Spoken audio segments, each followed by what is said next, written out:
ready over here? All right. Let's begin. Good afternoon. My name is Mark Western, and I'm an attorney at the chamber member Fremstead Law Firm, which is a law firm that is focused on moving the interests of its clients forward. But frankly, this is not a commercial for my law firm, but instead, this is an opportunity to listen to the views of the people who are running for the City Commission and for the mayorship of the city of West Fargo, North Dakota, a place which I also call home. Now, over the last 8 years, the Fargo Moorhead West Fargo Chamber of Commerce has gotten more involved in public policy issues through both advocacy and education. We advocate on issues on behalf of our members, and much like today, we seek to educate our members and the general public on issues and candidates like we see today. We don't, however, endorse any candidates or do any grades of elected officials. And so, on behalf of the Fargo, Moorhead, West Fargo Chamber of Commerce, Board of Directors, members, and staff, I would like to welcome you all to this Mayor and City Commission debate. Both those of you who are viewing in from Facebook and Internet land, as well as people who are here in the West Fargo City Commission Chambers this very day. In the interest of time, what we're going to be doing today is using a timed question and answer format. And we are going to first have opening statements from each candidate, and they have a minute for those opening remarks. Then we will be having prepared questions which I and I alone have come up with, and I reserve the right to ask follow-up questions to candidates just to continue the discussion forward. After pre-written questions, we're also going to allow for some questions from our audience. We already have 3x5 cards and pens dispersed, and members of our audience have the opportunity to visit with Katie at the chamber to get them their questions. Following my questions and audience questions, we will close with final statements from each candidate. And with that, we're going to start with opening remarks. First, from Bernie Dardis. You have the floor, sir. Good afternoon. My name is Bernie Dardis, and I'm a candidate for mayor of the city of West Fargo. I'd like to thank the Chamber for sponsoring this event, the City of West Fargo for the wonderful accommodations and the refreshments, and the employees of the Chamber staff for being here, and of course you, Mr. Western, as well. I'm pleased that these gentlemen are with me today to discuss about the City of West Fargo and what the future brings for us. I want you to know that I'll work to be responsive, transparent, and respectful of our taxpayer dollars. If elected, I think I'm going to work on affordable housing, fiscal responsibility of our taxpayer dollars, promoting economic development, and public safety. And one of my main platforms will always be that we respect the veterans that live in our community and the senior citizens that live here. Thank you. Thank you, Mr. Dardis. Eric Gjerdevig. Thank you, Mark. My name is Eric Gjerdevig, and I'm running for the West Fargo City Commission. First off, I'd like to thank the Chamber, all of you that are here today, and everyone online watching right now. I'm a lifelong West Fargo resident. I've lived here for almost 44 years. I have a lot of passion for this community. You know, for the last 20 years, I've been involved with the technology industry, first at Great Plains Software and then Microsoft for a total of about 7 years, and then I started a company called Summit Group Software.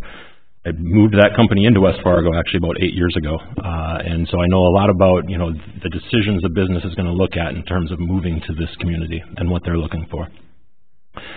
I would say that, you know, what's most important to me is that we just work hard to keep West Fargo great. You know, I believe this is a great community, and that is probably the biggest driver of what's making me interested in running for this position. Thank you. Thank you. Let's hear from Duane Hanson. Good afternoon. Thank you, Mark, and thanks to the Chamber for hosting this event. Thanks all of you for showing up on a gorgeous afternoon. My wife Betty and I moved to West Fargo in 1989 from a little town called Bull Bells, North Dakota, up in the northwestern part of the state. Our 2 daughters were little at that time. They've since grown, married. We have 5 grandchildren. Betty's retired. I still work as an insurance and financial advisor with Mutual Omaha Companies for the last 32 years. I started my political career with the city of West Fargo in 1999 when I ran for school board, and I was fortunate enough to win that, and I served 11 years with the West Fargo School Board. In 2010, I decided to leave there and ran for office with the city of West Fargo, and fortunate enough to win that. And I've currently serve as my portfolio is water and sewer, and I really enjoy working with the community and with the people of this of our city. We have some awesome staff that we work with. Thank you. Thank you, Mr. Hanson. Now let's hear from Mayor Rich Mattern. Thank you.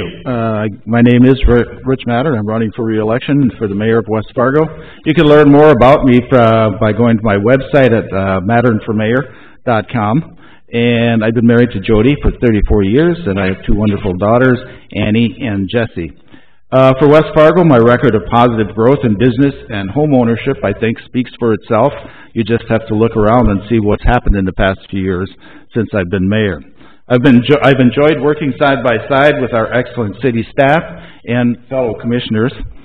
Both have pointed us in the right direction for future growth and prosperity. We're a good team. We work well together, and I'm proud of our new comprehensive plan that the West Fargo residents helped us craft and put together.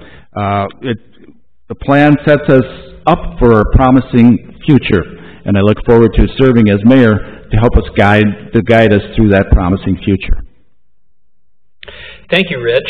And now we're going to move on to questions, and how we will do this is we want to make sure that each person who is here today, each candidate has an opportunity to answer questions first and last.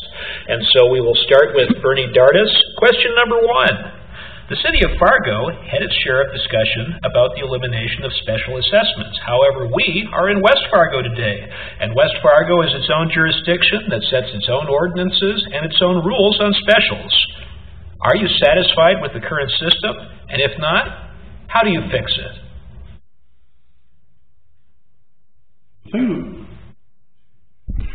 The thing that we need to do in West Fargo is be ever aware and present of what surrounding communities are doing. But what's important is to the taxpayers of West Fargo. Special assessments has become a great sounding board, if you will, in political discussions.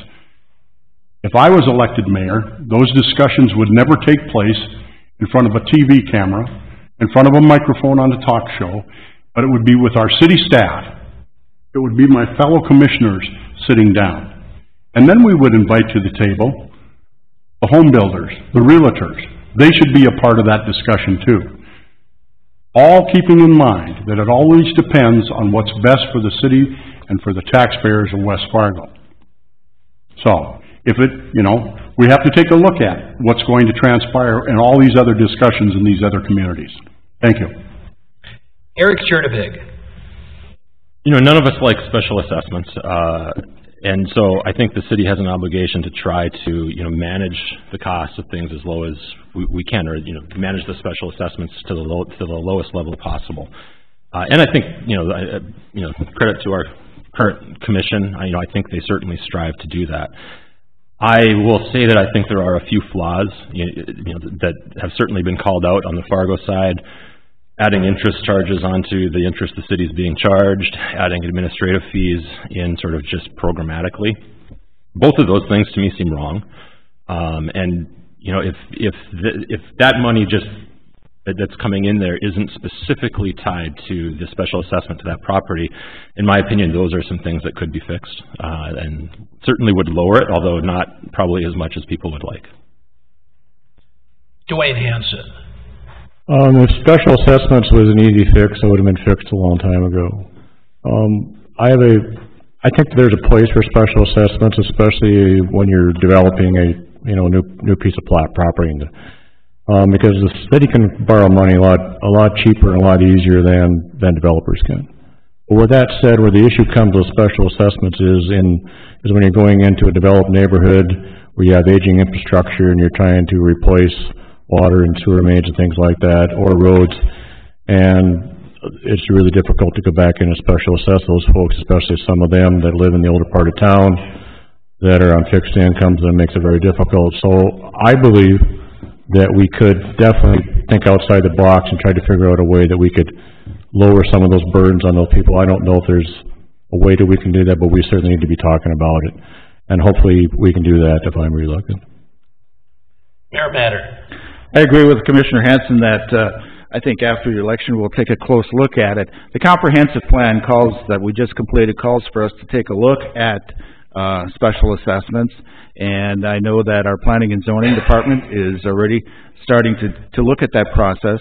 The comprehensive plan is asking us to take a look at different types of development that could possibly help us with alleviating some of the special assessments, or at lowering. They probably won't go away forever, but that, as Commissioner Hanson said, if the answer was that easy, it would have been done years ago.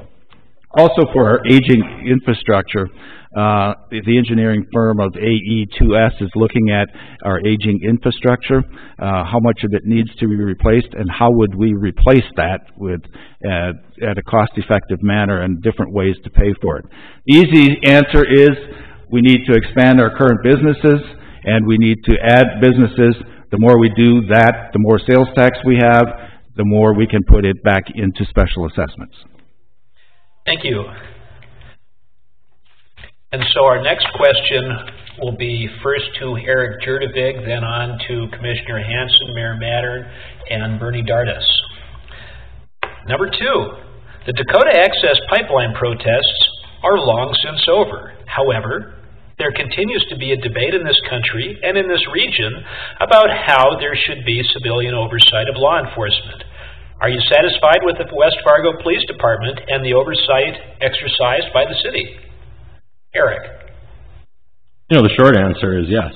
You know, I have lots of friends in law enforcement and have a tremendous amount of respect for those officers that go out there every day. You know, I think we have a strong police department. It has certainly grown a lot. In my lifetime, it's grown a tremendous amount in this town, but I mean, just even in the last 5 years, there's been a lot of growth. But I have a lot of confidence in the leadership and in the officers within our police department. Commissioner Hanson.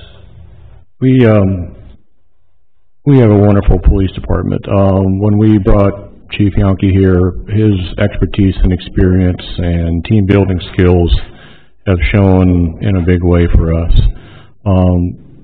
I did ride-alongs. If you've not did that as a public person, you should ask, because it's an eye-opening experience, you guys, especially in the evenings on what they deal with on a day-to-day basis. So they're out there risking their lives, quite frankly, to protect us from things that we don't even know exist out there for the most part. So I couldn't be more proud and more happy with the police department that we have and the way they run and the way they operate. Mayor Mattern. I believe that we have one of the best police departments around. We work collaboratively with all the other major cities in the metro area. We help each other out, and we have members on the SWAT team together and the DIVE team together. West Fargo was recently named one of the safest, or the safest city in North Dakota. I think we're all very proud of that. And for those of you that have never gone through the Citizens Police Academy, I would encourage you to do that. It gives you a really eye-opener of what these people go through every day. And I am very proud of our police department. We've just added 7 new officers, and I believe that the new chief has done just an amazing job with our police department. Bernie Dardis. I agree. We have a wonderful police department. Going back, having been a resident for 41 years in West Fargo, I knew Chief Hanson when West Fargo had 2 police officers. And I knew Chief Rasmussen, Chief Wrighton, and now I've had the opportunity to meet one-on-one several times with Chief Yonke, and he is an exceptional leader, and I think he will take us into the future and do a wonderful job. You know, we've had some troubling incidents recently in West Fargo, shootings where officers are involved in shootings and those types of things. Our society is changing. But the good news is the city of West Fargo has a law enforcement for the times. They're well educated, they're well experienced, and they'll do a good job. On a personal note, Arlen Rasmussen and I attended the police academy together. When I graduated from college, I have a criminal justice degree. and Arlen and I went to the academy together. And so law enforcement's very dear to me. My father was in law enforcement for 37 years. Thank you. Thank you. This next question will be answered first by Commissioner Hanson. Gentlemen, there has been a lot of talk and even some action on the West Fargo City Commission with respect to this ubiquitous issue of convention centers.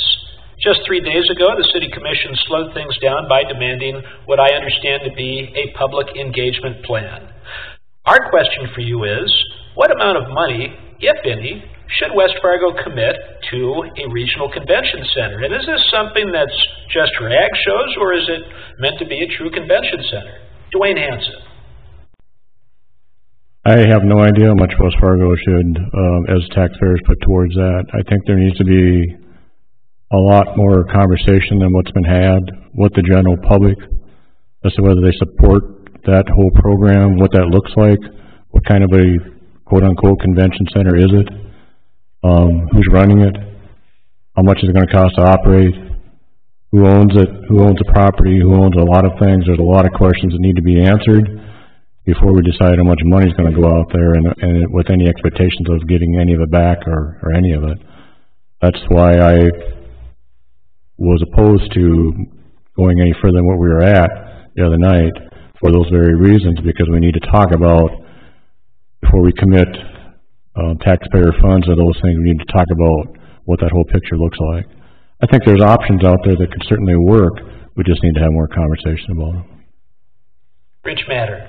Yes, we did slow it down. The comprehensive plan has in it a couple of times that we should look at the possibilities of a convention center.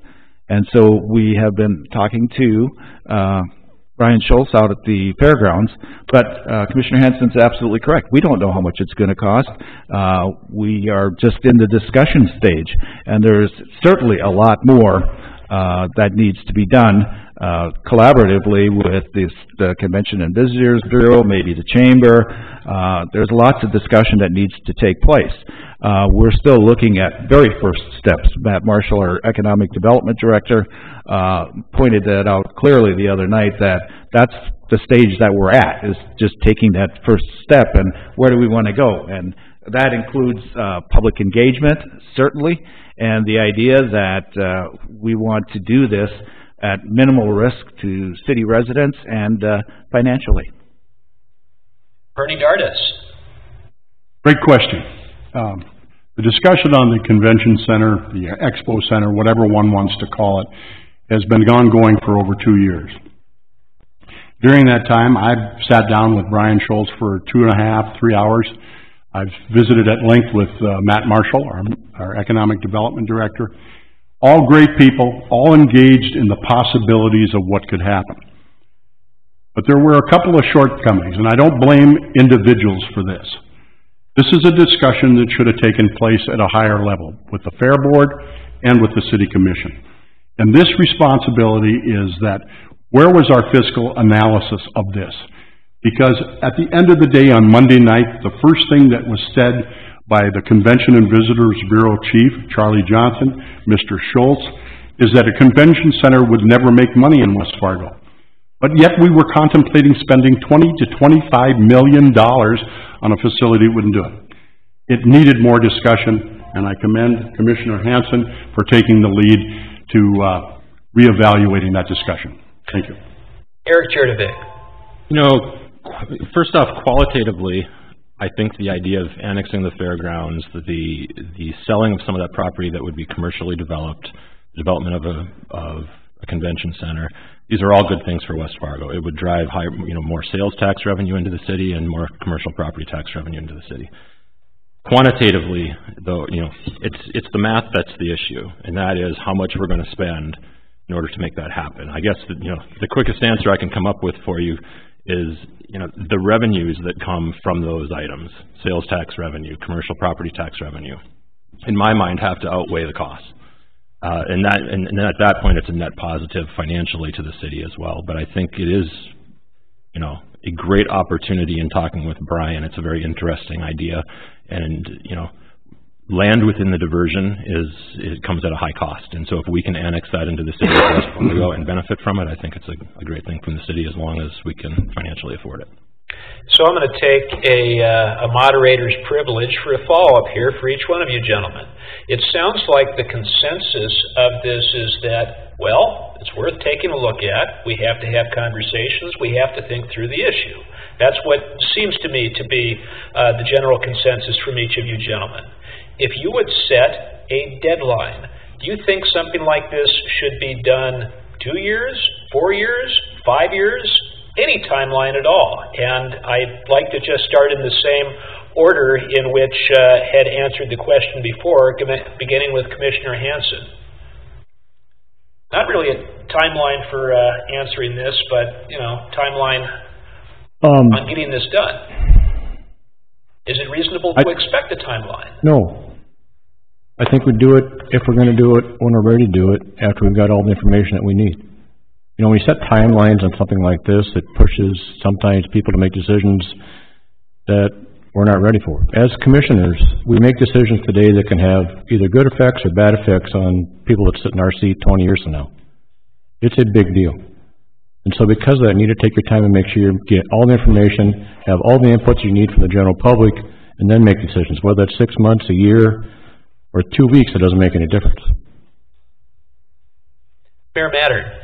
Yes, it'll definitely take time. I don't know that we can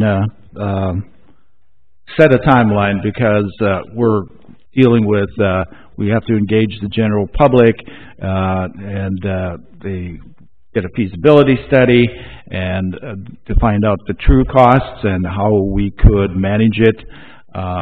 Plus we got the other factor that we're also dealing with a fair board. And all the city commissioners were invited to their annual meeting, and some of us went out there, and their board has a lot of questions too that they are looking at and want answers to. And so I don't think we can set a timeline. I don't know that it would be fair to anybody. Again, if you're dealing with two boards, it's not the easiest to come to some sort of consensus if it's feasible or not. And maybe we need to look at some private partnerships, as with the Cheyenne Plaza. So there's a lot of ifs, and I don't think we can set a timeline. Bernie Dardis. I absolutely agree with Rich and with Duane on the elements of taking our time. There should be no timeline on this. December 31st should not even be part of that discussion. This discussion has been going on for 2 years. We have spent $19,000 on the city has, on the agreement that was presented Monday night that was rejected. And again, I commend the City Commission as a whole for stepping back, okay? The feasibility study, the fiscal analysis, the visit with the CVB, the discussion needs to be what type of facility it has to be. Because we keep hearing Expo Center, we keep hearing Convention Center, we keep hearing that it's not going to have high-end finishes. There needs to be a discussion as to what that focus is. And the other thing is that has to be a part of this dialogue is what are our other city priorities? What are our other needs? Where are we going to put our other efforts as far as what we're going to spend money on? We need a library. We need a senior center. I mean, the list is very long. We need to have that all come together and have that discussion. Is a convention center at the top of it? Eric Gjerdevig. You know, I agree with all three of the other candidates up here in the sense that I don't think there's any kind of artificial timeline, although I think that, you know, I sure hope we're not just talking about it 2 or 3 years from now. I hope it's either, you know, I either hope shovels are in the ground and is being built, or I hope it's, you know, history and we're not doing it. Because I feel like there's an opportunity. You know, Fargo's, you know, the Fargo Dome's looking at expansion. There's other, you know, communities that could, you know, effectively compete with us for such an idea. And so if it's going to be done, I think we should be prudent to move forward with it in a timely fashion, but I don't think there's any artificial timeline put on the conversation. It needs to make sense. Very good. On to our next question, and this is going to start with Rich Mattern. Congratulations. You have been elected, and now it is 4 years in the future, June 7th of 2022. Where do you see this city? How has it changed? And how did you get there? Well, as I mentioned earlier, I've been mayor for 16 years. I remember sitting back and having the discussion, should we go to the other side of the interstate or not? And we did, and you can see what has happened in those years. It has transformed the city considerably. I think what we plan to do in the future is continue orderly growth. We'll take a look at the comprehensive plan, some vast new ideas. We're doing the study of the infrastructure downtown. How can we pay for that and have the residents pay as little as possible in special assessments? And we'll continue, I think, the Cheyenne Plaza, that now has transformed not only from 2 buildings, and it looks now it'll be 5 buildings. And if you go down there, you'll see what a great facility it is. I see continued collaboration with the metro mayors and with the police and fire, and I think the future looks very bright for us and our children. Bernie Dardis. Great question. 4 years from now, if I was elected mayor, West Fargo will change dramatically and will continue to change. You know, we're having a discussion right now in our community about a 3rd high school, another middle school. We talk about the redevelopment of downtown, which has been very positive. But our taxes continue to go up, and we have all these demands on our city. So one of the things that I really would hope that in 4 years from now, that the City Commission has sat down and we have figured out how to address special assessments and all the other items that continue to cost our taxpayers more and more money.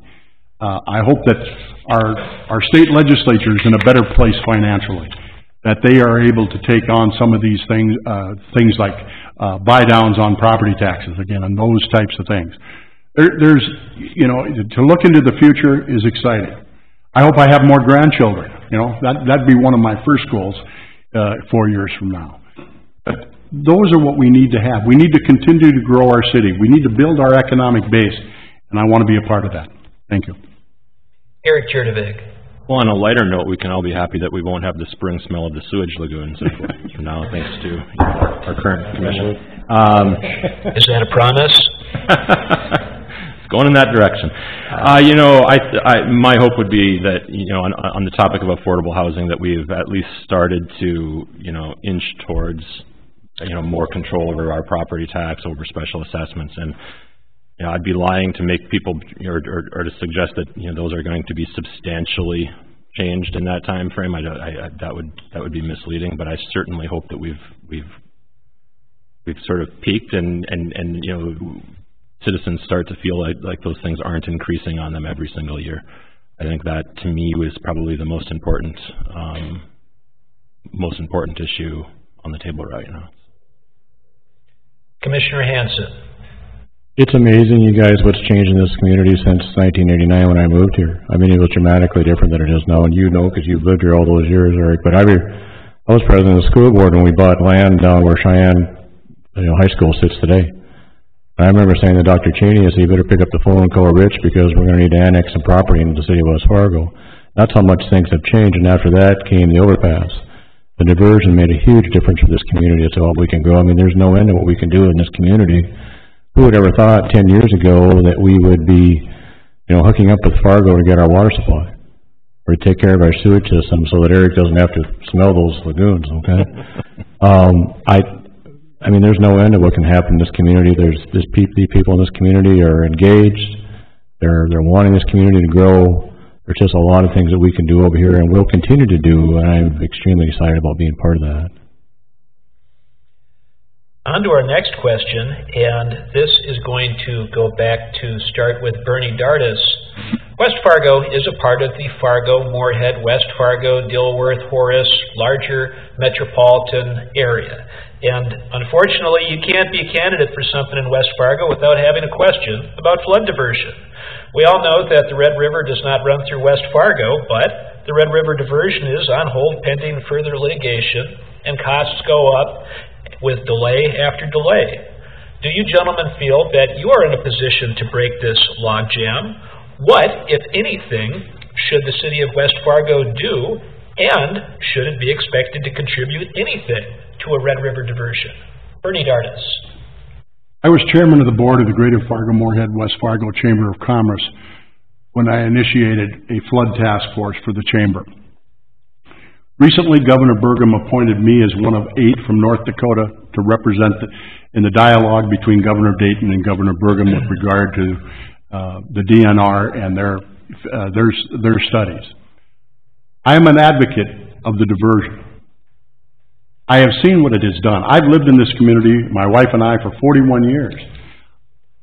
I remember Clayton Ladone sitting in my basement talking about the diversion and what it was going to mean to the city of West Fargo. I remember Florence Bjornson sitting in my back patio talking about the building of that diversion and what it would mean to this community. And everything that they said has come true. We need to support this.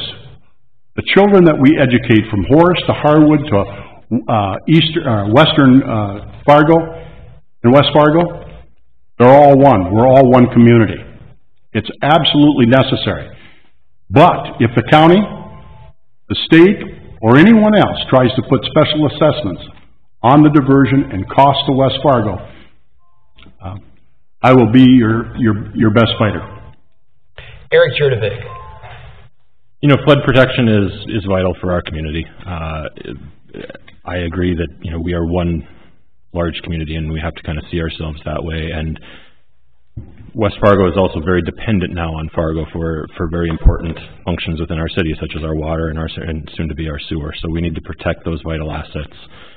Not to mention the fact that I think my house sits 8 feet lower than my in-laws, who only live like 4 blocks from the Red River. So, you know, in the grand scale of things, if there was ever that kind of flood, West Fargo would certainly get hit and be impacted. And therefore, you know, I certainly, you know, to Bernie's point on the special assessments, I certainly hope it would never come to that. And I think as a community, we would fight that to the best of our ability. And I think that's the thing that scares most people in the conversation about the diversion. So. Duane Hanson. The community is so interconnected with business and people going back and forth between Fargo, West Fargo, deal with Moorhead to work, and there's so much economic development going on, you guys, that we have to have flood protection for the metro area. Do I wish there was a better option than diversion? I do, but there's not. Do I hope it happens soon? I absolutely do, because it'd be beneficial to the city of West Fargo in some ways, especially up in the northwestern part of town. As far as the payment part, obviously we paid for our diversion without a lot of help from anybody else. And I would kind of expect Fargo to do the same thing. So I would not be in favor of us helping out to pay for a lot of that. However, you know, we do have somewhat of a limited seat at the table. So we'll see what happens, but hopefully not. Rich Mattern. You know, I think everybody agrees that Fargo Moorhead needs flood protection. I think we can all agree with that. One of the largest, one of the biggest questions I get from residents in West Fargo is, how much are we going to have to pay for that? And I've been talking to Mayor Mahoney. He keeps telling me that is the question that'll be answered. Everybody's going to sit down once the litigation is over with, and he thinks it's a fair question for West Fargo residents to be asking. And Mayor Mahoney and I have been talking too that some of the things that the Corps of Engineers came up with, we needed some safety factors, we needed to add extra bridge, and that the diversion authority should pay for. There was some infrastructure that needs to go underneath the new diversion that we feel the diversion authority should pay for, and I think those issues will be settled as we go along. And besides that, Mayor Mahoney has promised me free dirt to fill the lagoons when we empty those out. So I think flood protection is necessary. The question, and welcome Brad Olson, the question that has been asked very simply is, what, if anything, should the city of West Fargo be expected to contribute to a Red River diversion, and what, if anything, should the city of West Fargo do to try to help ease up the logjam? Go ahead, sir. You have 1 minute. All right. Thank you. And I apologize for being late. I just came in from Bismarck. I agree with everybody with, we need flood protection here. I don't know what else can be said other than I think the people who are going to benefit the most should pay the most. And I agree that a lot of us work in Fargo. I'm one. I live in West Fargo, but I work in Fargo. So yeah, my job would be in jeopardy and if we couldn't get to work. We need to have protection. If we're going to go by through tax assessments and special taxes on the goods and everything, the people from around the entire state come to Fargo. We just saw a whole caravan full of buses heading west with all of the FFAers. And that's just one example of who else should pay for it. I think the entire state ends up paying for it through all those different taxes. And we've heard from each candidate on that issue, and since Brad Olson has arrived, you get the pleasure of answering the next question first. The question is this. Recently, the West Fargo School Board approved a special election to seek $106.9 million in a bond referendum to help build a high school, a middle school, 3 turf fields, and elementary school additions to keep up with the growing West Fargo student population. Now, none of you gentlemen are on the ballot for West Fargo School Board, but we all know that if a school board seeks a certain amount of money in taxes, it creates a certain balance that the City Commission has to deal with when thinking about anything they may want to do. That being said, do you support the West Fargo $106.9 million bond referendum? Brad Olson, you're first. Well, I understand the need for more schools, the overcrowding. We don't have a crystal ball to know how much we're going to grow, how much more to keep growing, because a lot of this school district is Fargo. That's, and they end up paying for it too. So, yes, I'm in favor of it to increase the amount of schools here, because otherwise our kids will suffer if we don't have the right amount of teachers and the space to do all this. Do we need all the extra frills with the artificial turfs and things like that? Maybe not. So, like you say, a good balance would have to be met there as to what really is needed here. Is it classroom space or is it extracurricular space? The artificial turf versus the natural turf, different things like that would all have to be weighed out. So hopefully that the school board can do a good job of explaining why they need all of that extra money for things like that. Bernie Dardis. Brad brings up a great point with regard to the line items that are being requested by the West Fargo School Board. My wife was an educator for 34 years in this community and retired as an assistant superintendent. And when she used to bring home the demographic data and the growth data, and I'd always look at it and she'd share it with me. When West Fargo was growing at anywhere from 400 to 600 children a year, and previous school board members have had a philosophy of a certain size grade school, a certain size middle school, and a certain size high school that they want to have. 12 to 15 in a high school, and about 1,000 or 1,200, I believe, in middle school. Trying to keep neighborhood schools and elementary schools at 600. These put demands on the taxpayers, but they've accepted that. Louise and I have led 2 other discussions when they were having bond referendum discussions. And it's interesting how our public thinks about it, but they've always came through. Look at the numbers, look at the math, and hopefully that will guide your decision. Eric Gjerdevig. A strength of our community, in my opinion, has always been our schools. And West Fargo, more often than not, has always stepped up to approve referendums such as the one that will be coming this fall. I do think there's a few line items on there, and if in my conversations with people over the last week, I will say the artificial turf has probably been the item that everybody has called out as to, maybe that's nice to have and not necessary.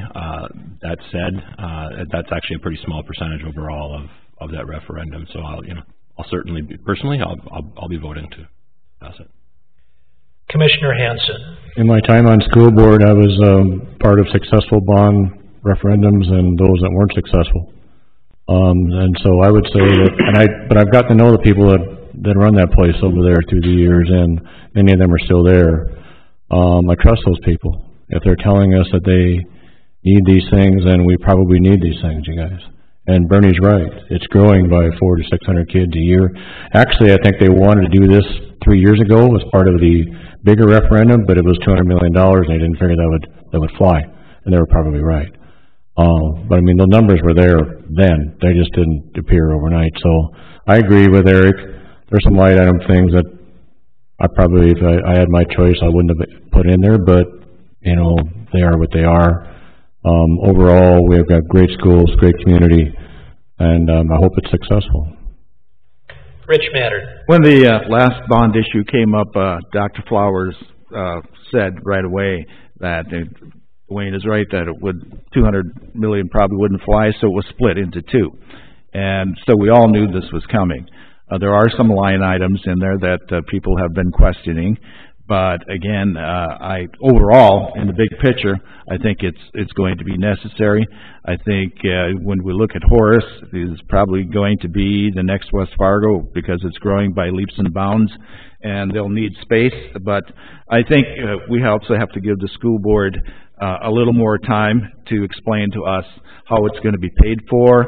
Is bonds coming due? Those kinds of things. I think there's still a lot of questions that the public has, but I think the school board has always done a very good job of explaining where the money's coming from and how it will be spent. Now, will the artificial turf be in there? That we don't know yet for sure. That's questionable, but overall I support it. Thank you. And this ends all the prepared questions I have. We have some questions from our audience, and I'm going to get through as many of them as time permits that still lets you gentlemen have a closing statement. This question is going to go to Eric Gjerdevig first and continue on and finish with Bernie Dardis. Why does the city of West Fargo not have its own in-house city engineer? Eric Gjerdevig. You know, why they don't, I think, is probably a belief. You know, we've grown very quickly over the last 10 years. And so if you go back 10, 15 years ago, I think there was probably a belief that, you know, outsourcing that to more engineering or to other, you know, engineering firms, I know we use more than just more, was the right thing to do. You know, so it's hard to necessarily speak to exactly why they don't, but that would be my assumption. My personal belief is that West Fargo has grown to a size in terms of the city where we need to have somebody on the West Fargo city payroll that's accountable to leading and managing those outside firms that we use for a lot of the heavy lifting. You would be in favor of a city engineer? Yes. Duane Hanson. We've been talking about having a city engineer since I've been on the commission, and the reason that we haven't hired one is because it takes more than one. And so the question is, how many are we going to hire, and then what are they going to do? It's easy to hire somebody, but what's their actual job description, and what are we hiring them to do? Are we hiring them to watch over other firms? Are we hiring them to actually do a job? I mean, we are working on that. We have been working on that for a while. We just haven't pulled the trigger on that for the obvious reasons, is because it costs money. And we don't like to spend money we don't need to spend, okay? So are we at that point in time where we should have our own engineering department? We're close. Probably there. But we need to determine what that looks like, not just hiring people for the sake of hiring people. We need to make sure we're getting as much bang for our dollars as we possibly can. Rich Mattern. The staff is currently working on a plan to hire a city engineer and some other people eventually to go with that, given the job descriptions and those types of things. I think people, when they think that we're going to hire an engineering department, that this is going to be the engineering department, when in fact Fargo still has outsourcing engineering work, and they have a fairly large department. So we'll probably always be outsourcing some things. More Engineering has done a great job for us through the years, and I'm very proud of the work that they have done. But I think they realize too that it's probably time for us to take a look at having our own engineering department. When? I think within the next few years that'll happen. And it's a matter of getting job descriptions together, coming up with a plan that the city staff will come to the commission with and say, here's our plan for the future. Maybe start with the head engineer and go from there in the future. Brad Olson. Well, I agree, it's about time to get an own engineer, but it is difficult just to plop somebody into that position, because there are so many different aspects of engineering, transportation, and all the other things that need to be done. So it isn't just one person. So, I think it's time to have a department, and it is tough to bring on extra people, just like bringing on the fire department. That was probably not an easy decision to make, because that was from a volunteer basis to a full-time thing. So that takes a lot of money and tax dollars to do that. So, is it time? Yeah. There's a lot of people that think that we need to have the disappearance of a conflict of interest. I mean, there's just the simple appearance makes it a conflict in some cases. But if people just understand the whole concept that you can't have everything under one umbrella, one person do everything as an engineer, they forget that part. So I think we've done a good job at this point. Bernie Dardis. Having been a resident for a long time in this community, I knew Kip and I knew Marshall Moore. Great people, great public servants of this community. And as that tradition of more of what the service that they've done in this community is too. You know, Kevin Buchholz was our city engineer for many, many years. Now Dustin Scott is. I spent 2.5 hours with Kevin Buchholz to understand the historical part of the growth of West Fargo when we went south of I-94. This is a difficult decision to make. I am the proud father, we are the proud parents of 2 engineers. I have a mechanical, we have an industrial. The way engineering works is you have to rely on all the other disciplines. So a civil engineer, or doing with the hydrology and all those things, it requires a vast department of a lot of expertise, whether it's streets or aggregate or whatever they're dealing with.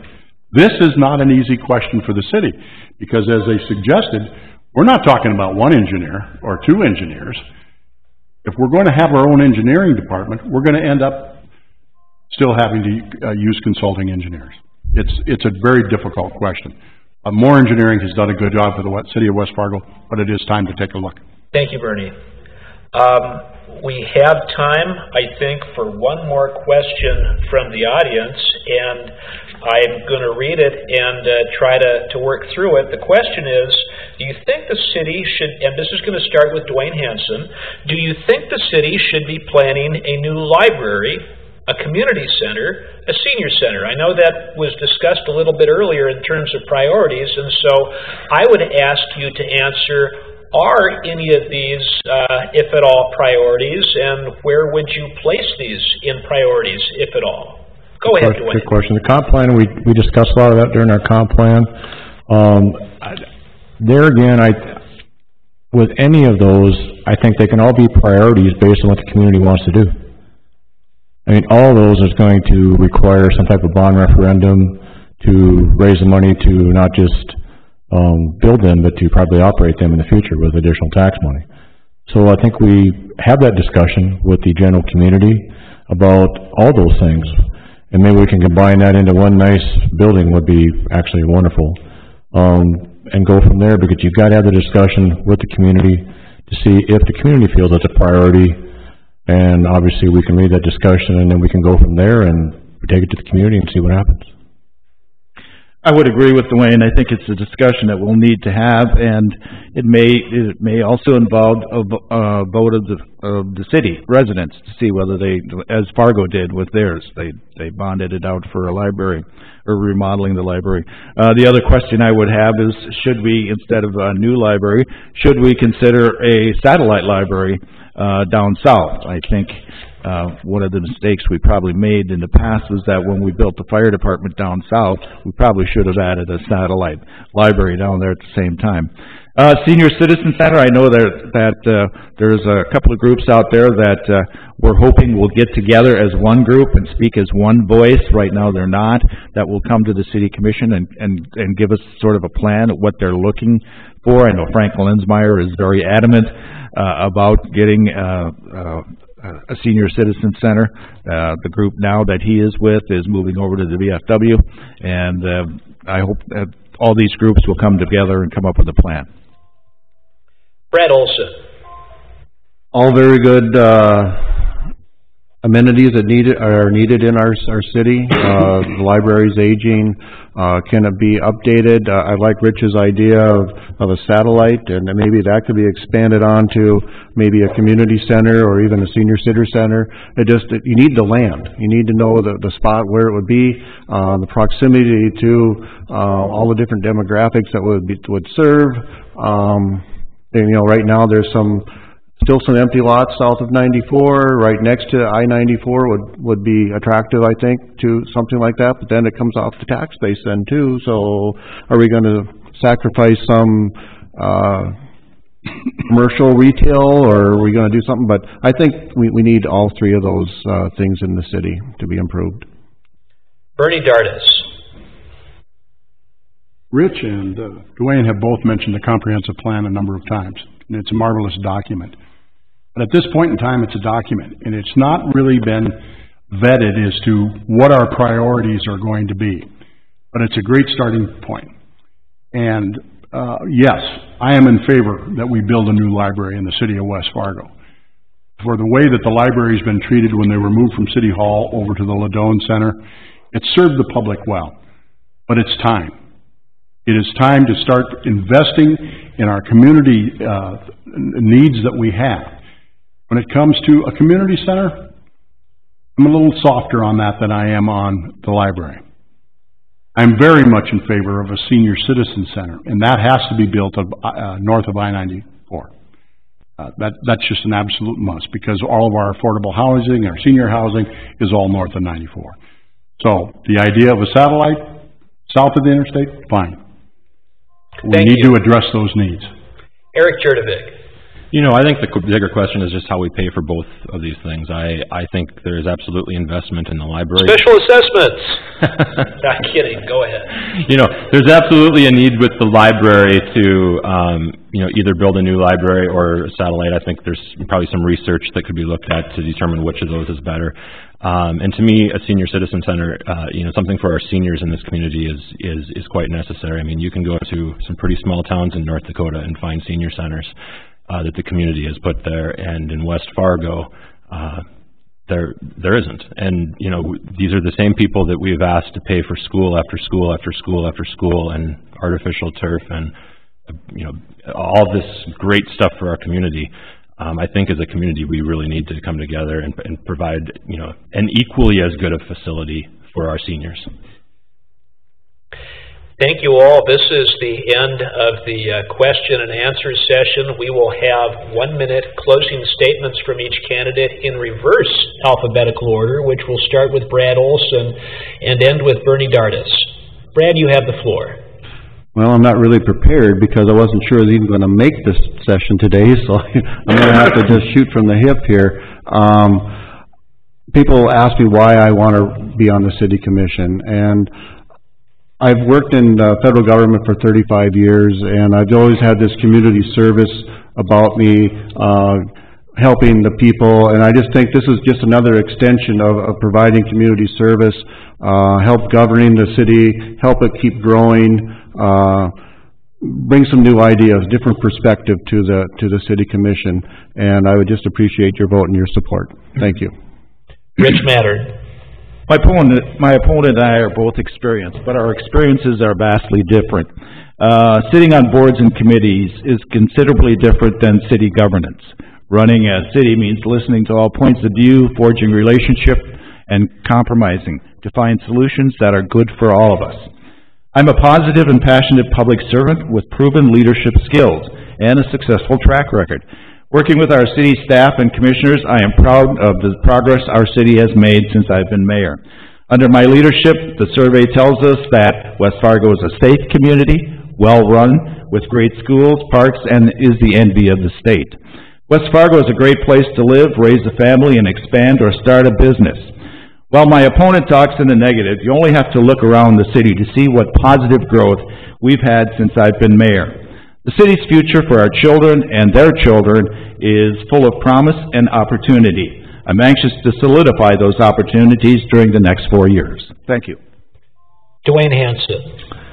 The city of West Fargo and the community have been wonderful to my family and I, and I'm a believer was born and raised to believe that you should give something back to the people that have been good to you, and so that's why I'm running again. I enjoy the work. I enjoy the people I work with. We have some great staff. I'm excited about continuing some of the things that we've gotten started.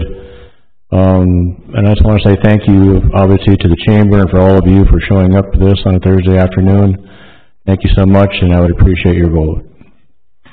Eric Gjerdevig. To start with, if any of you have further questions, want to reach me, you can go to my website, which is Gjerdevig.com. A little hard to spell, but there's only one of them. Or Eric Gjerdevig for West Fargo on Facebook. I started this conversation by thanking all of you for being here in the Chamber. I guess I'm going to turn the tables and I'm going to thank these four guys up here. This has actually been a really fun process, having never run for anything before.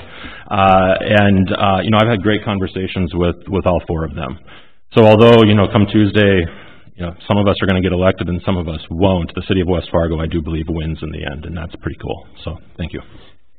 Bernie Dardis. Good evening. Thank you very much for attending this evening. Thank you to the staff, the city of West Fargo for the facilities. I've coached what Little League football in West Fargo for 16 years, been on the church council for 12 years, 14 years on the West Fargo Exchange Club.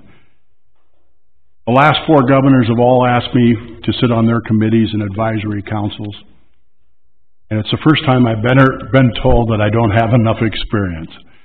So with that said, I'm going to let you decide. You will never have a more passionate man to defend the citizens and the taxpayers of the city of West Fargo than myself. And like Eric said, I very much look forward for the opportunity to serve on the City Commission and represent you, because it's time that you had a bigger voice in what's happening in this community and what our priorities are and how your tax dollars are being spent. Thank you very much. I would appreciate your support.